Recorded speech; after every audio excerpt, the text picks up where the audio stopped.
Now at 6 o'clock, 10 more men suing the Oregon Youth Authority, alleging sexual abuse by a doctor while they were incarcerated as teens.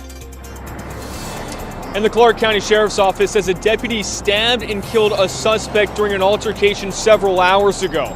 We'll let you know what led up to the fight. And we're monitoring the latest conclave vote for the next leader of the Catholic Church, which is set for later this morning. Here at KGW News at Sunrise starts right now.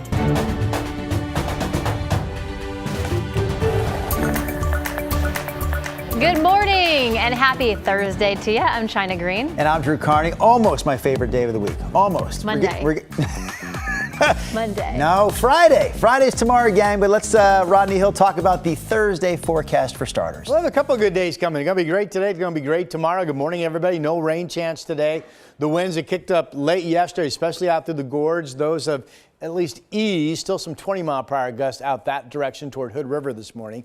The Astoria column camera, that's baby blue sky up top, a little bit of low cloudiness down low, but this will be a nice, mostly sunny day. You folks waking up to a temperature of 40. In the West Hills, our Oregon Zoo live camera, we're at 42. Some of you are in the 30s. It's cool out this morning. Here's your day forward, though. Mostly sunny skies, 63 at noon. I have us getting up to about 71 degrees for a high. Here's Chris. Rod, thank you for that lovely forecast. Let's take it down to Marion County. You get word of a crash on Highway 22 just west of the Almsville area. ODOT showing the road remains open, but be on the lookout for the emergency response around that. We're bringing you farther north into Wilsonville. I-5 northbound rolling along just fine over the Boone Bridge up towards Wilsonville Road, so that still looks pretty good. Door number 2, we'll switch gears and take you over to the Sylvan Hill. Traffic getting a little busier, but guys, so far, no major freeway trouble out there. We're off to a good start. All right, thank you, Chris. We want to get back to this morning's breaking news in Ridgefield. The Clark County Sheriff's Office says one of its deputies stabbed and killed a driver who was suspected of driving under the influence. It happened after they took the driver to a Washington State Patrol facility to breathalyze them. Thomas Schultz joins us live in Ridgefield. Thomas, what else do we know here? Well, guys, we've been on scene for a couple of hours now, and let's show you a look at what it's looking like right now. Still about a dozen officers in those black cars are deputies and others involved, agencies involved in this, still investigating what exactly happened here. Though here's what we do know. This all started down in Vancouver when the Clark County Sheriff's Office says deputies responded to a vehicle that crashed into 2 parked cars near Northeast 14th Court. Once deputies arrived, they suspected that driver was impaired. They arrested the suspect and brought them here to a weigh station along I-5 north along exit 15 in Ridgefield around 11:30 last night. That's when things took a turn. While in the breath test room, the sheriff's office says a deputy reported over the radio he was in a fight with the subject. During the altercation, the deputy reported the suspect tried to take his gun. That's when the deputy allegedly stabbed the suspect several times. The sheriff's office says deputies tried to provide first aid, but it didn't work. That suspect died around 12:30 early this morning. That deputy was not hurt, the sheriff's office says.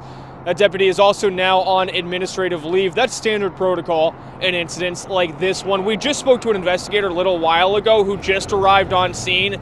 They say they're looking into what's going on right now. They're actually on scene investigating. They're going to give us more information once they have it. Guys? Thank you, Thomas. 10 more men have filed a new $51 million lawsuit against the Oregon Youth Authority, alleging that they were sexually abused when they were incarcerated as teenagers. Just 2 months ago, 10 other men filed a lawsuit against the agency. Those men also spent time as teenagers at the McLaren Youth Facility in Woodburn. The new lawsuit alleges Dr. Gary Edwards, who youth and staff at the facility would commonly refer to as Dr. Coldfingers, inappropriately touched and sexually abused them between the years 2000 and 2007. They claim Edwards often ordered them to undress and have their genitals examined when it wasn't necessary. Edwards died in February after spending nearly 4 decades at McLaren. Plaintiffs say they reported his behavior to staff many times. We have alleged and intend to prove that the response from those other OIA staffers was either to shrug it off or in some instances to laugh about the abuse that our clients were suffering. The Oregon Youth Authority declined to comment on the lawsuit, but says changes have been made, including having a nurse join a doctor in exam rooms and placing cameras outside to record what happens in the hallway. We've taught her so many times, like, if you get in that car, we're not going to see you again. That Vancouver father is relieved after deputies arrested the man who allegedly tried to kidnap his 13-year-old daughter at gunpoint. This morning, we have new body cam footage showing 31-year-old Cameron Parrish surrendering to Clark County deputies outside his home Tuesday night. We spoke to the father you heard there, the teen who says that his daughter was walking to her bus stop near Northeast 149th and 4th Avenue in Vancouver Tuesday morning when a man with a gun approached her, telling her to get in his car. Now, she ran into the road to get help. Eventually, some drivers pulled over and called police. The sheriff's office says surveillance video from a neighbor helped them find Parrish. During his first court appearance yesterday, prosecutors say Parrish planned to sexually assault the girl. He now faces charges including attempted kidnapping, assault, and a firearm violation.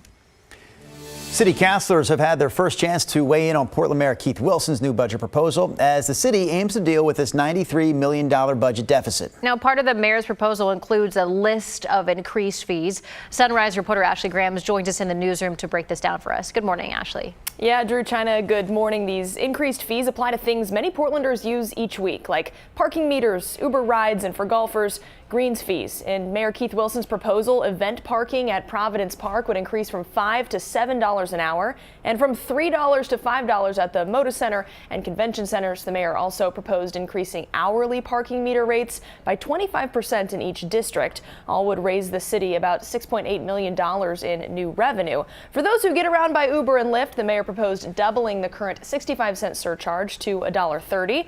That extra $5.1 million in revenue would go toward cleaning and repairing streets. As for golfers who use the city's 4 public courses, the proposal would increase the greens fees by $1 for every 9-hole round. That money would go to the Portland Parks and Rec General Fund. But one city councilor, Mitch Green, thinks these increases don't go far enough, proposing greater hikes to both rideshare fees and greens fees. You've raised golf fees by $1 per 9-hole round. I'm a golfer. I can afford to pay more than that. So I'm amending that to say that we're going to raise that by $5. That will increase it by another $2 million, okay? And then your budget depends upon raising TNC, Transportation Network fees by 65 cents to $1.30. I'm just gonna make it an even 2. This is not a done deal by any means. City Council now has a month to make amendments and get input from the community. Before voting on the final budget, they'll need a majority to pass that final version, needing 7 yes votes out of the 12-person council. Drew? All right, Ashley Graham's live for us this morning there in the newsroom. Meanwhile, city councilors also gave a unanimous no vote on PGE's plan to remove hundreds of trees from Forest Park to expand transmission lines. That vote puts a stop to a project that would have let Portland General Electric clear nearly 400 trees across 5 acres of the park along Highway 30 to upgrade existing transmission lines and to also build 1,400 feet of new lines. Whether it's big or small, cutting any amount of forest would cause a deep, profound loss. This is 5 acres of Forest Park. We're talking about streams, wetlands, irreplaceable. PGE has said for a long time that this project was necessary to keep up with demand. A VP for Portland General Electric said, quote, "The hard truth is that the need for this project is unchanged. And the evidence is clear that this is the least impactful of all options to the environment, landowners, and costs ultimately borne by customers." PGE is considering an appeal. A plan to expand the North Park blocks in Northwest Portland's Pearl District is moving forward. The city submitted plans to add 3 new blocks from Gleason up to Johnson. This is part of a Broadway corridor redevelopment project on the site of the former post office. It will happen in 2 phases. First, the parking lot between Gleason and Hoyt will be transformed into a tree-filled urban plaza with seating art and spaces for events. And construction is expected to start late next year.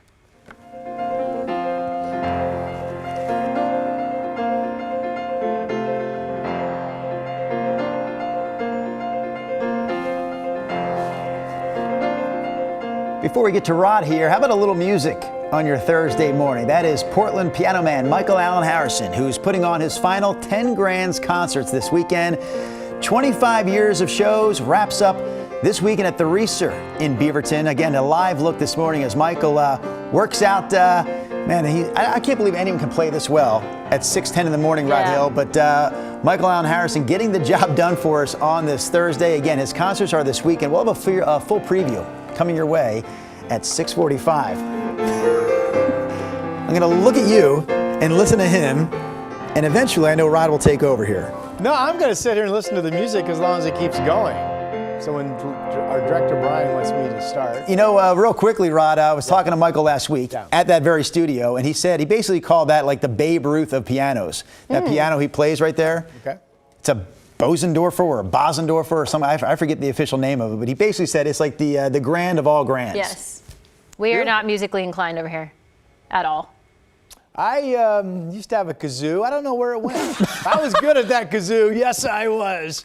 Here's our Astoria column camera. I showed you this a moment ago. I wanted to point out the fact, or drive it home, that it's going to be a beautiful day at the coast. There's some low cloudiness here, but our other coast cameras show it's just perfectly clear. Here's the Inlet Otter Crest down south of Depot Bay, and you can see that's absolutely gorgeous. Clear blue skies there. So wonderful weather coming to the coast. High temperatures will be about 60 today. Here's the Chehalem tasting room camera. You can see Mount Hood in the middle of your screen and the rising sun. Enough cloudiness out there to make things interesting.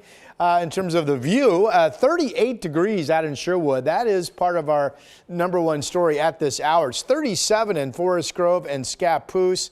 Tigard 39 for you, Dallas 39 for you, so it's relatively cool out.